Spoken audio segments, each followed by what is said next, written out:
Welcome to a special edition of Underground Strategy Podcast. My name is Max and I'm here today with Tony. And we are going to talk about military legends as requested. Since we brushed on it on the previous episode, we have had some requests to talk about Louis Botha, or I'm going to butcher that pronunciation all of this episode, but I think you will survive that. And luckily enough, Tony has written a book about him. So we're going to have a blast, and I'm going to interview him and ask him questions.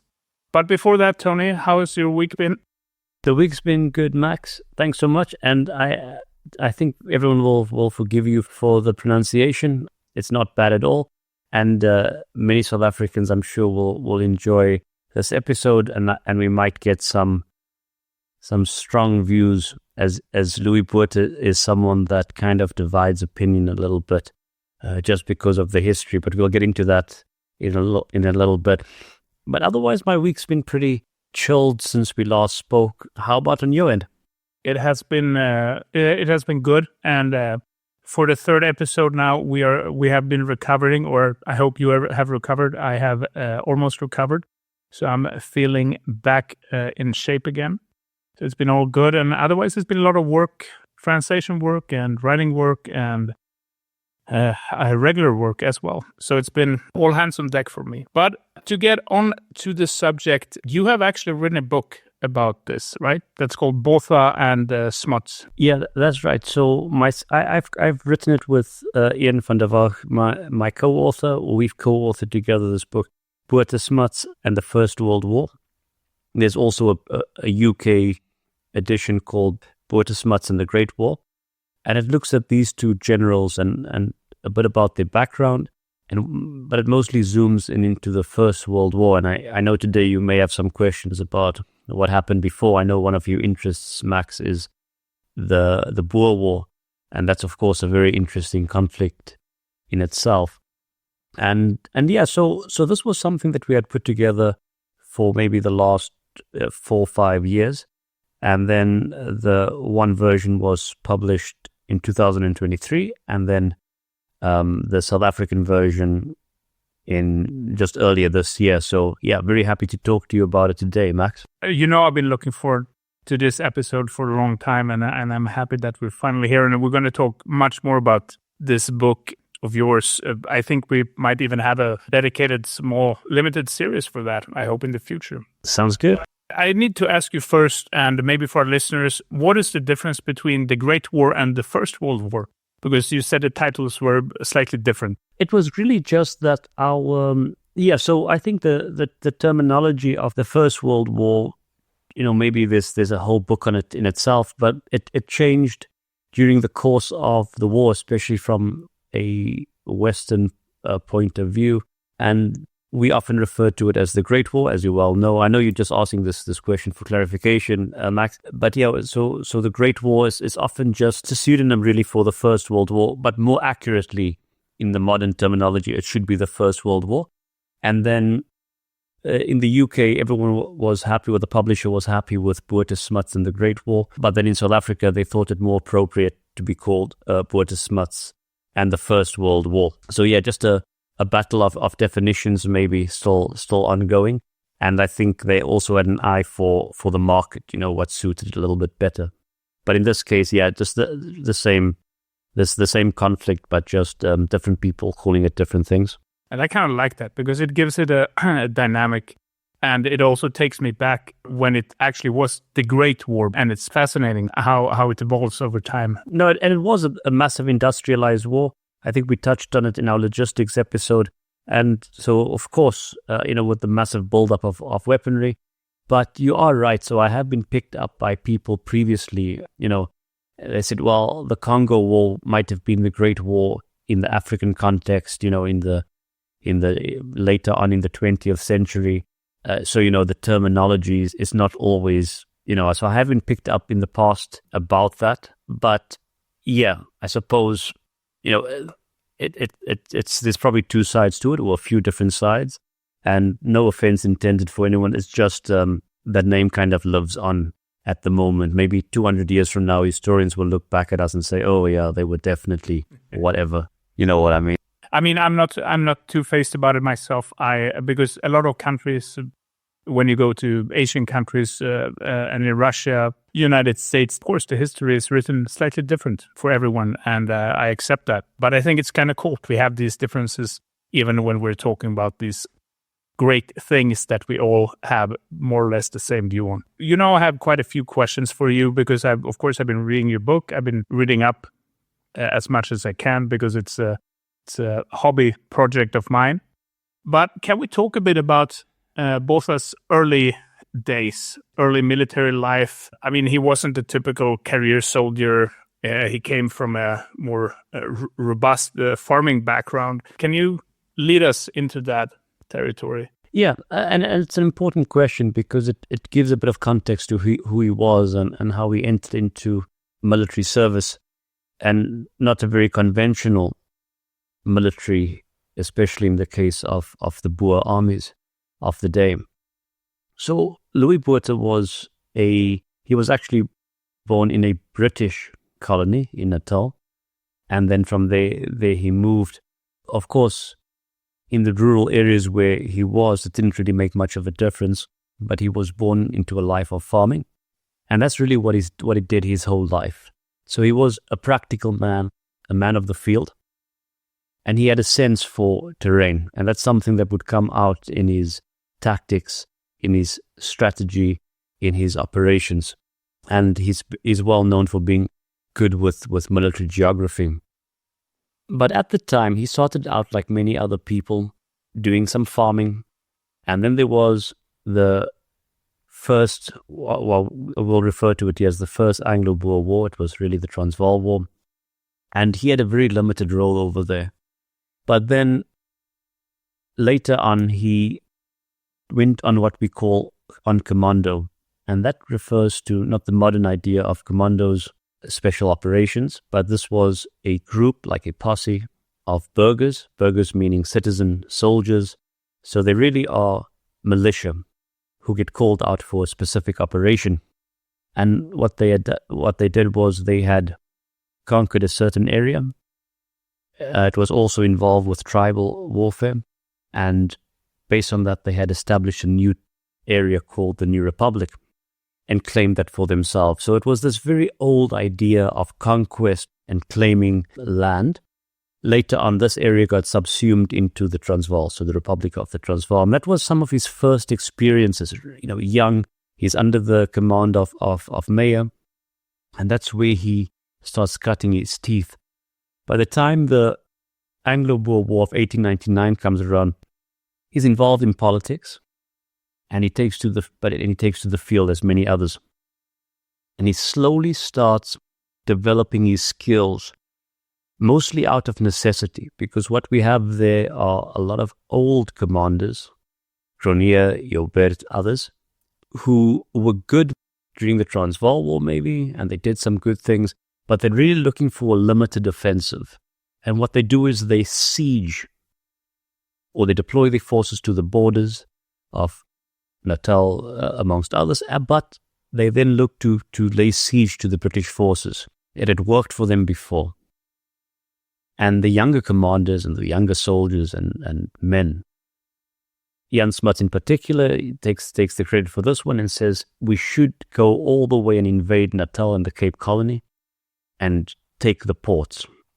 And that is the way that we are going to win this war. And so here we see a young Louis Botha coming to the fore, and that's when he starts developing his skills. At the time, a lot of the skills they had were like from riding, horse riding, from hunting, and those were the same skills used when they went out on commando. Of course, there were certain things that needed to be or had to be sharpened. And during these initial encounters, Louis Botha starts rising through the ranks, so as Meyer falls ill during some of these battles, because they are pretty intense. We have artillery, we now have recoilless rifles, we have magazines, smokeless gunpowder. So you have a high rate of fire, and you have artillery, etc. And a lot of it, in terms of Botha's skills, comes out in how he positions forces. So when he gets promoted to assistant a general or fighting general, what happens is just in the commando tradition, which is a bit pretty loose with the ranking system, where he succeeds is that he has a bit of an eye for the battlefield, and he sees where the British are maybe moving to the right flank, and he will strengthen that area. So nothing is haphazard. He's got an eye for the terrain, and he's got an eye for his forces and his opponent's forces, and that's what he's able to do during the early battles, Modderfontein, and then later on at Spionkop, Colenso, etc. So that's when he gets onto the Tugela front. So just for flavor, Max, that's a little bit about where he comes from and his slow rise to power. I don't know if you want me to say anything more about this first phase of operations, during the Anglo-Boer War, if you want to come in with a different question. I'm trying to visualize how he's coming from a farmer background, and at this point, most of this type of warfare, this quicker artillery, higher rates of fire, all of that, it's quite new for everyone. And he is transitioning into the military during this time, and he doesn't come from military prodigy, or he doesn't have a line backing him. And I think it's quite impressive that he is one of those natural talents that, as you say, he can see the battlefield, he can read the battlefield, and I think that's a pretty impressive feat. It is impressive, and it was a lot of part of the tradition. So learning to shoot, living on the field for a lot of the farmers or the Boers or the burghers, and that was a part of it. He later on writes in 1910, during some of the research, there's a letter where he writes, and they're looking at how to modernize the army, etc. And he says, some of the skills we used to have almost inherently from living on the field, you do long marches, long rides, you have to be pretty accurate shooting, you would work in unison. He said some of those things that you had from the lifestyle you had lost with becoming more urbanized. So he was conscious of it later on. So a smart man, but a practical man. He wasn't the biggest philosopher about things, but he was someone that would tackle a problem practically, and that was his kind of intelligence. And I think you're right. He certainly had that idea of the forces available to him and where to place them and when. And I think that ties in very well with the next part of that fight, where they had laid siege to Ladysmith. They had won a couple of strong fights. We saw, he makes his name, but then a massive force is coming from Natal that the British have sent under General Buller, and he has, South Africa. So this terrain in the eastern Transvaal and then into Natal, it's beautiful. It's hilly, it's mountainous, and the Tugela River runs through it, and that's what he chooses as the area. And this is his big conventional, the part where he really cements his name. He does a raid before this, just to be dynamic, and does a raid into the territory and some victories, etc., skirmishes, fine. But this part, he fortifies the Tugela, and they do things that's pretty cool, which is now very common practice. So they put trenches at the bottom of hills. They have artillery camouflage. They have dummy positions, and they use those defensive positions. They know there are certain crossing points, fording points, and so they channel the forces really of the British, and then also into kill zones. I'm sorry, once again, we're not praising war, but we are mentioning where there's skill put forward, so a little bit analytical. I'm sorry if that comes across, but into certain kill zones. And what happens is, you had mentioned the changing warfare, Max, that people hadn't realized, and that was very much the case for the British, using the old school Aldershot tactics. And they came forward, and General Buller, to be fair, did his best, and he had his reasons for crossing where he crossed. And basically, a few mistakes on the South African side or on the Boer side too, but this massive conventional force using artillery to soften the ground, and infantry advances, and they marched straight into a wall of mouths of fire, like non-stop, and machine gun and artillery, and they were mowed down. And the British, God bless them, and that army, because they were brave as hell, and they held formation and they pushed forward. strong discipline. But of course, the game had changed, the tactics of the time. We saw it in the American Civil War. It was Russo-Japanese War. There was sprinkling of that. I mean, that was afterwards, to be fair. So, and then also in the Balkans, right? We see it today. So, I mean, 120 years later, we could apply the same tactics, more or less. There are those continuities, right? Like there are trenches in Ukraine. There were trenches in the Falklands or trench clearance. So, yeah, 100%. And Botha made use of it. And that's really that week where he pushed back those forces and he held them off for months. That's where he made his name. This is a militia, a ragtag bunch who, and of course it's easier to fight on the defensive than the offensive, right? So they don't have to ask difficult questions but eventually General Bull and the British figure out how to do it. They envelop, so they move around, which is maybe the more obvious, but also they now use for the first time the artillery to shield the advance of the infantry, like a creeping barrage. And they start innovating, right? You know what it's like. You only fool your enemy for so long, and eventually they get pushed back. And that's really, from there, he is, in some quarters, and at this point, very Republican quarters, demigod to the Boers.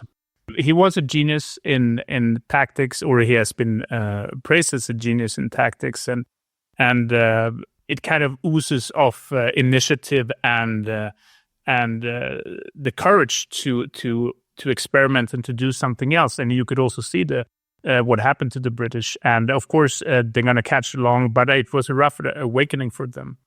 But I have a question about, because now we're talking about his skills on the battlefield, but he was also he managed to drum up a very loyal following and a loyalty among his men and everybody that joined his ranks. And how did he manage to do that? Because being a brilliant tactician and being a brilliant leader is not always the same thing. No, it's not the same thing. And there are comparisons we can do with Delaray, who was a brilliant tactician, inspired loyalty, but didn't rise to the Commandant General. I think Botha was very charismatic. He was, the different descriptions of him, he was a people's person. You would make eye contact, smile when he had to, and engage and listen to people. And I think as in even today, we really appreciate that when someone listens to us and feels heard. You might say something about that, Max, in a future book on espionage or sources. But and he did it partly because he was an emotional person and he had this kind of sense of people. Of course, he was also ambitious, and it was because of building that kind of trust that he was able to get others to support him, to build cohesion. But of course, in Afrikaans society, there's a certain element about age. And he was young at the time. He became Commandant General, I think, at 36.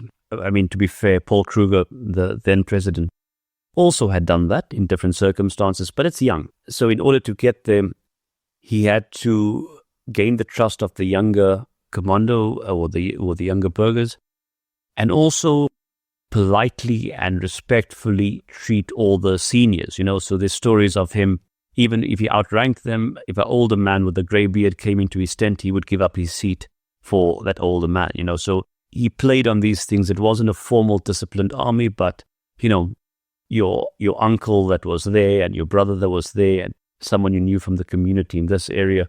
So there's a whole system. The commando system is not only military, but it's also, there is a farming or an economic system that surrounds it, and almost feudal in the sense that you have economic control over different areas, and then when it's a call to arms, all the men will go. A bit of an oversimplification from me, but so all of these things come to play, and there's a bit of hype around him, right? Like he's done this raid into Natal. He's won these battles, of course, with good soldiers. And so that's how we start cementing it through this kind of relations. But he's also very aware that he doesn't have a perfect army. And he replaces certain commandos. When I say commando, I mean a group of soldiers from a certain area, and they would normally take the name of either their commandant or of the area they're from. And he had most of his loyalty in the future would come from the Eastern Transvaal. But he knew at this time in the Anglo-Boer War who we could trust, who was a bit dodgy. And he would actually go out to the positions. So for the first time, they were seeing the profession, so to say, air quotes, the professionalization of the Boer army commanders. And he would go out and check the positions, with the reconnaissance. And so he would understand this whole battlefield or the defensive position or whatever it would be. And this was some of the way, because it was really leading from the front.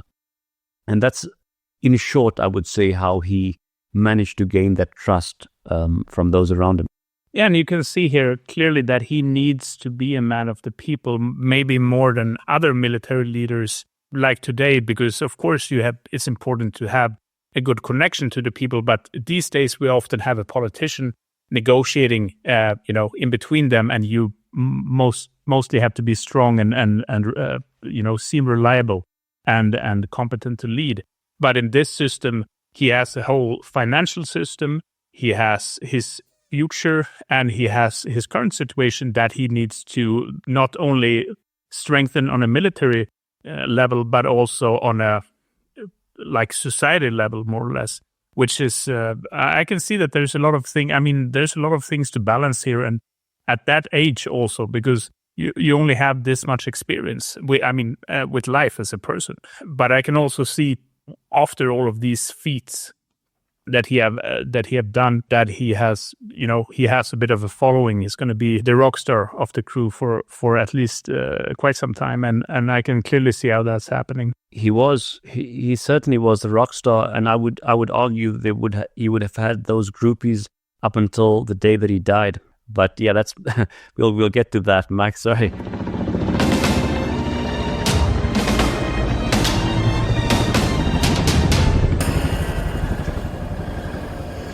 And that concludes part 1 of our 2-part series on Louis Botha.